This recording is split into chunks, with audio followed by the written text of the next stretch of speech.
umwaka uraheze komite executive ya FFB itowe igakorera mu ngata iyindi komite executive yari ihari mu matora yabereye Igitega.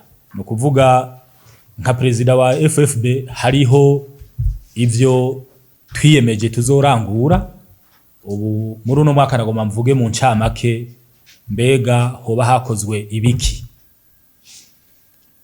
Ivyakozwe no bishira mu mice nk'itandatu, aho no kuvuga twarabandanije gutunganya amahiganwa yo mu gihugu, hanyuma amahiganwa mpuzamakungu twarayitabiriye, harabayeho guhinyanyura amategeko aho ni nk'amasitati n'ayandi, no gushiraho inzego zijejwe guhagararira ayo mategeko, izo nzego zikaba zigenga.